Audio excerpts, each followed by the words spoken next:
Hello everyone, welcome back to success com. इस video में मैं आपको बताने जा रहा हूं कि न्यूक्लियस में क्या चेंजेस होते हैं जब अल्फा, बीटा और गामा रेडिएशंस न्यूक्लियस के अंदर से निकलते हैं।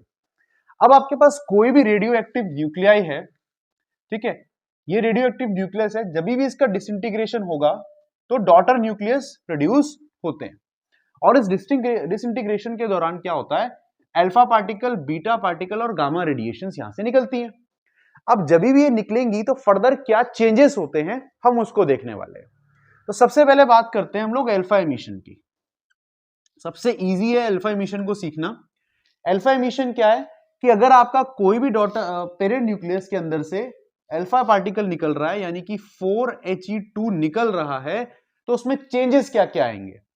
सी, अगर आपके पास AXZ ये आपका पेरेंट न्यूक्लियाई है और इसके अंदर से आपने 4He2 यानी कि अल्फा पार्टिकल बाहर निकाल दिया, यानी आपने कितने निकाले, आपने यहां पे 2 प्रोटॉन और 2 न्यूट्रॉन बाहर निकाल दिए हैं। ओके, अब 2 प्रोटॉन्स एंड 2 न्यूट्रॉन्स बाहर निकाले हैं तो टोटल मास नंबर में कितना चेंज आएगा, 2 + 2 4। सो जो नेक्स्ट एलिमेंट बनेगा उसका मास नंबर हो जाएगा A-4। जो आपका एटॉमिक नंबर है वो प्रोटॉन के बराबर होता है। 2 प्रोटॉन आप बाहर निकाल चुके हो तो कितने बच गए, Z-2। एक्स को मैंने Y क्यों लिखा, क्योंकि यहां एलिमेंट चेंज हो गया। एलिमेंट क्यों चेंज हुआ, because we know that elements are जो recognised by their protons. Proton के नंबर से सब कुछ डिसाइड होता है। जब यहां प्रोटॉन का नंबर ही चेंज हो चुका है तो ऑब्वियसली यहां पे एलिमेंट का चेंज होना तो कंफर्म है, ठीक है। क्योंकि आप देख रहे हो ना, 2 पीछे खिंच जाएगा, यानी कि अगर 90 पे रहा, 92 पे रहा होगा तो 90 पे आ जाएगा। Let's suppose take an example, uranium है। यूरेनियम का जो एटॉमिक नंबर है दैट इज 92 एंड यूरेनियम का जो मास नंबर होता है दैट इज 238। अब अगर यूरेनियम के अंदर से आपका मैं अल्फा पार्टिकल को बाहर निकाल दूं तो क्या होगा, जो नेक्स्ट एलिमेंट बनेगा उसका जो मास नंबर होगा that will B decreased bye 4 यानी कि 234, और जो एटॉमिक नंबर होगा that will B decreased bye 2 यानी कि 90। और यूरेनियम 92 पे है तो 90 पे कौन होता है, 90 पे होता है आपका thorium. So this is a reaction representing the emission of alpha particle. ये आपका यूरेनियम था parent, this is a daughter and this is your alpha particle. Simple, यहां पे किस में चेंज आता है, मास नंबर और एटॉमिक नंबर दोनों में चेंज आता है। मास नंबर 4 से डिक्रीज होता है, एटॉमिक नंबर 2 से डिक्रीज हो जाता है। नेक्स्ट हम बात करते हैं बीटा एमिशन की। तो बीटा एमिशन के अंदर क्या होता है, बीटा एमिशन को मैं पहले भी पढ़ा चुका हूं कि जब भी आपका कोई भी न्यूट्रॉन प्रोटॉन के अंदर चेंज होता है, न्यूट्रॉन का चेंज प्रोटॉन में होगा तो आपका एक पार्टिकल निकलेगा that will be beta particle. Okay, see neutron का ये मास है, इसमें भी मास है, इसमें चार्ज 1 है, इसमें चार्ज 0 है। तो यहां पे 0 चार्ज से 1 चार्ज बना, यानी कि कुछ ना कुछ एक्स्ट्रा निकला होगा जो उसका ऑपोजिट होगा। तो -1 + 1 0, 1 + 0 1। ओके, और आपको एक चीज याद रखनी है कि ये जो बीटा पार्टिकल निकला है इसके साथ एक छोटा सा पार्टिकल और निकलता है with negligible mass, negligible charge, and this particle is called as anti neutrino. ठीक है, एंटी न्यूट्रिनो पार्टिकल है जो बीटा एमिशन में बीटा के साथ निकलता है। सो ये पूरा का चेंज आता है जो बीटा एमिशन के अंदर आता है। अब आपको एक चीज ध्यान रखनी है, एक एग्जांपल से समझते हैं। Let suppose you have carbon 614। Okay, carbon 614 ये आपका एक रेडियो एक्टिव आइसोटोप है कार्बन का। इसके अंदर प्रोटॉन्स कितने हैं, 6, न्यूट्रॉन्स कितने हैं, तो 14 - 6 8। ओके, अब अगर इसके अंदर से बीटा एमिशन हो रहा है, इसके अंदर से अगर बीटा एमिशन हो रहा है यानी कि एक बीटा पार्टिकल निकल रहा है, तो नया क्या बनेगा, लेट अस सी। देखो, जब भी मैंने आपको बताया कि बीटा एमिशन कब होता है, जब न्यूट्रॉन चेंज होता है प्रोटॉन में, यानी कि पेरेंट के अंदर न्यूट्रॉन एक कम हो जाएगा, प्रोटॉन एक ज्यादा हो जाएगा। तो इसके अंदर प्रोटॉन एक ज्यादा हो जाएगा, यानी जो नेक्स्ट बनेगा वहां प्रोटॉन हो जाएंगे 7 और न्यूट्रॉन कितने हो जाएंगे, 8 - 1 7। क्लियर? तो यानी जो भी यहां बन रहा है उसका एटॉमिक नंबर कितना है, 7 है। एटॉमिक नंबर अब प्रोटॉन के बराबर होता है तो 7 है। 7 एटॉमिक नंबर किसका होता है, दैट इज ऑफ नाइट्रोजन। और इसका मास नंबर कितना होगा, p प्लस एन 14। तो यानी कि ये क्या बन गया, कार्बन से नाइट्रोजन बन गया during the emission of beta particle. Clear. So beta particle में किस किस में चेंज आता है, सिर्फ कहूं तो नंबर ऑफ न्यूट्रॉन के अंदर अगर आप देख रहे हो नंबर ऑफ प्रोटॉन के अंदर चेंज आ रहा है, लेकिन अगर टोटल देखो तो सेम रहता है, यानी total number of nucleons remain conserved. Nucleons का मतलब ये p प्लस एन सेम है, देखो p प्लस एन सेम है 14 14।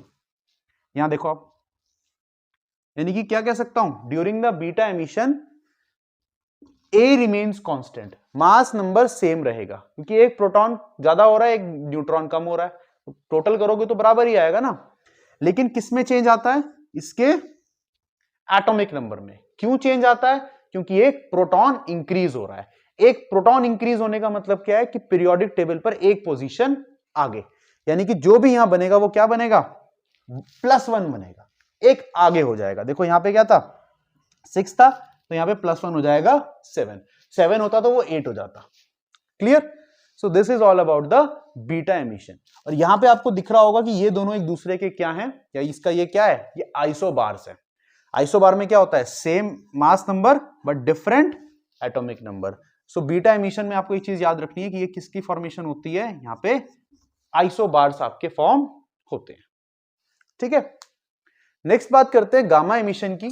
तो गामा एमिशन क्या होता है, सी कोई भी न्यूक्लियस जब ब्रेक होगा तो उसके अंदर से या तो अल्फा या तो बीटा पार्टिकल निकलेंगे। लेकिन न्यूक्लियस अगर बहुत ज्यादा एक्साइटेड है, यानी उसको एक्साइटेड एनर्जी स्टेट में है, बहुत ज्यादा एनर्जी है उसके अंदर, तो इसको इस तरीके से रिप्रेजेंट करते हैं with a star. This stars represent the high energy state of nucleus.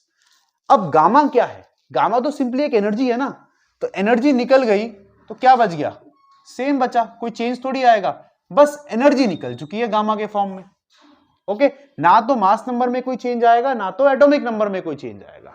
So this is a representation of gamma emission. Simple सी बात है, आई होप आपको ये चीजें क्लियर हो गई होंगी। अगर आपको इस चैप्टर से रिलेटेड कोई भी डाउट है तो प्लीज कमेंट में पूछ लेना। अब हम चलते हैं कुछ क्वेश्चंस की तरफ। तो सामने एक क्वेश्चन है कि एक एटॉम है आपका जो रेडियो एक्टिव है और उसमें है mass number A, atomic number Z, X। अब बात करते हैं कि अगर इसके अंदर से एक बीटा एमिशन हो गया तो X1 क्या होगा। हमें पता है जब भी बीटा एमिशन होता है तो आइसोबार बनते हैं। आइसोबार बनने का मतलब same mass number but different atomic number, तो atomic number will increase by 1, यानी कि जो आपका X1 बनेगा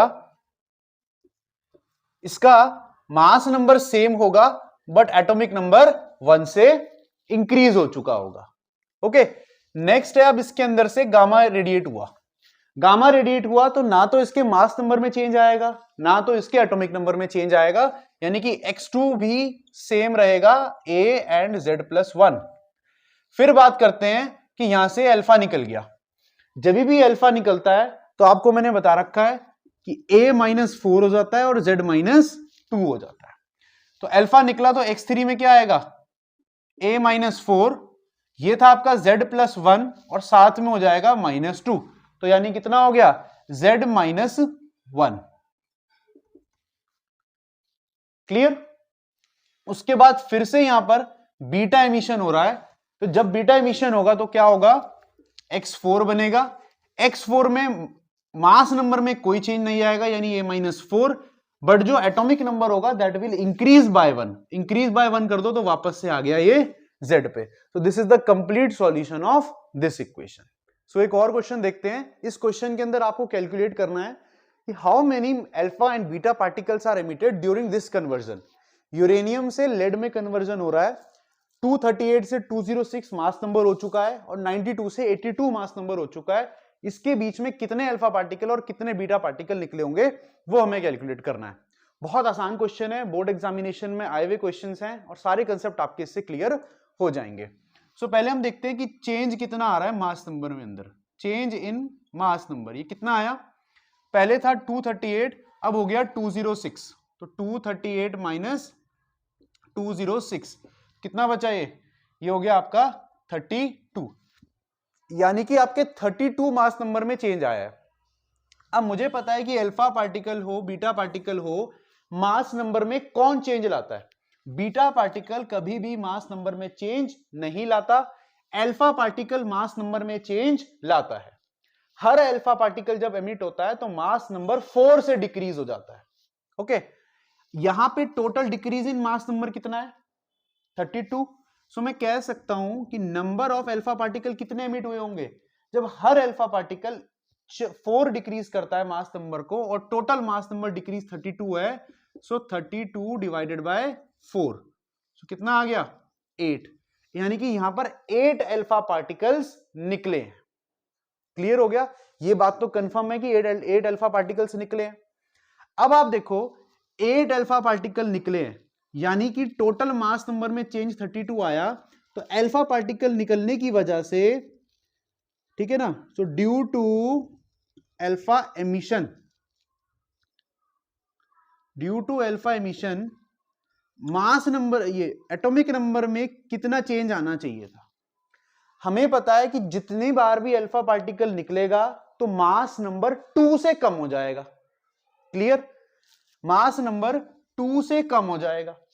बट यहां कितने अल्फा पार्टिकल निकले हैं 8 निकले हैं, तो कितने मास नंबर में चेंज आ जाना चाहिए था, कितने से डिक्रीज होना चाहिए था 2 इंटू 8 16 से डिक्रीज होना चाहिए था।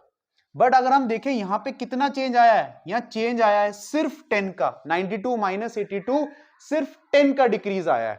तो ये 10 का डिक्रीज क्यों आया, 16 का होना चाहिए था और 10 का हुआ है, ऐसा क्यों? क्योंकि यहां पर बीटा पार्टिकल भी निकले हैं और बीटा पार्टिकल क्या करते हैं, हर बीटा पार्टिकल में जो आपका एटॉमिक नंबर है वो 1 से इंक्रीज होता है। तो आप यहां बता सकते हो कितने बीटा पार्टिकल निकले होंगे, सारे अल्फा पार्टिकल ने निकालकर 16 से कम कर दिया, बट डिफरेंस कितना आया है 10, तो यानी कि बीटा पार्टिकल एमिशन कितने हुए होंगे 16 माइनस 10, 6 बीटा पार्टिकल निकले होंगे। पहले वो 16 से इसने कम कर दिया, फिर 6 बीटा पार्टिकल निकले, उसने 6 और बढ़ा दिया यहां पे, तो फाइनल कितना आ गया, सॉरी हाँ 6 और बढ़ा दिया, तो आपके 6 बीटा पार्टिकल यहां पे निकले हैं। So total alpha particles emitted are 8 and total beta particles emitted are 6। So एक इंपॉर्टेंट क्वेश्चन था, अगर आपको कोई फर्दर क्वेश्चंस में प्रॉब्लम होती है तो आप कमेंट सेक्शन में मुझसे पूछ सकते हैं, मैं आपको डेफिनेटली रिप्लाई करूंगा। और अभी नेक्स्ट वीडियोस चलेंगी इसके बाद आपकी कैलोरीमेट्री से रिलेटेड। Thank you.